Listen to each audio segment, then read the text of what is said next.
Love you. A'udhu billahi minasyaitanir rajim. Bismillahirrahmanirrahim. Alhamdulillah rabbil alamin. Bismillahi wassalatu wassalamu ala rasulillahi. Assalamualaikum warahmatullahi wabarakatuh.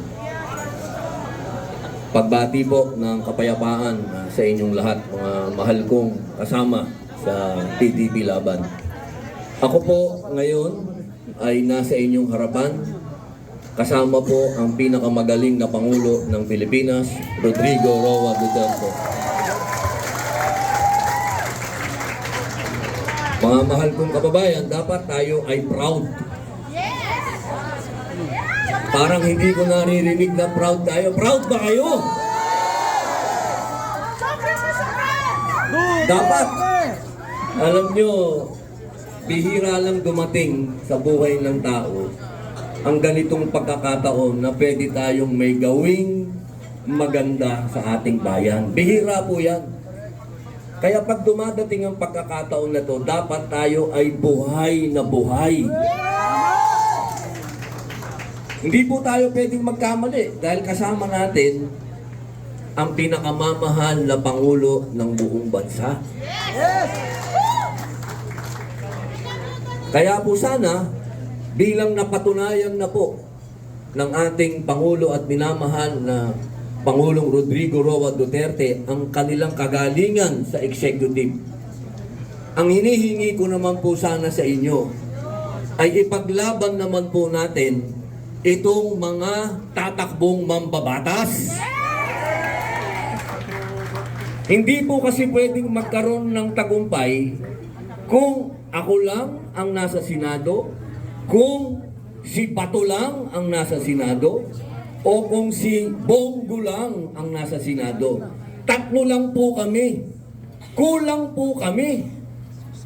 Kailangan po dumami ang PDP Laban sa Senado upang ang boses at yung aksyon po namin na hinihingi po ninyo ay maibigay namin.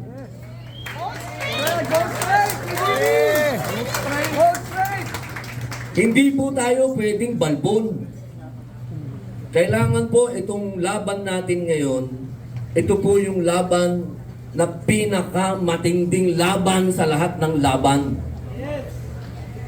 Dahil ang pinag-uusapan po natin dito ay batas na.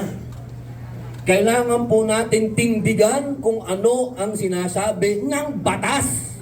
Hindi po pwede na yung ibang tao gumagawa ng sarili nilang batas.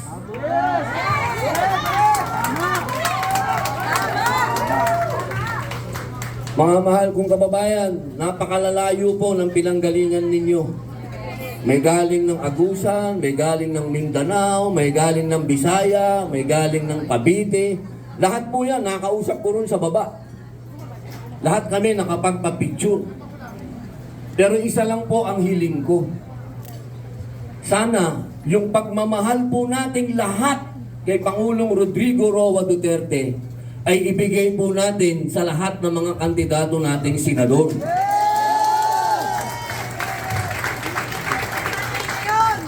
Hindi naman po kayo magkakamali sapagkat tingnan na lamang po ninyo. Si Bongo, tingnan na lang ninyo. Siya ho ang idol ng lahat ng senador. Sino ba nag-umpisa ng ilapit ang gobyerno sa tao? Wala pong iba kundi si Bongo. Bongo! Bongo! Bongo! Bongo! Bongo! Bongo! Mahina! Bongo!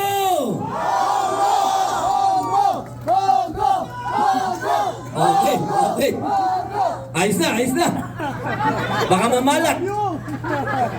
Ito pa, isa. Hindi naman tayo nagkamali kay Bato.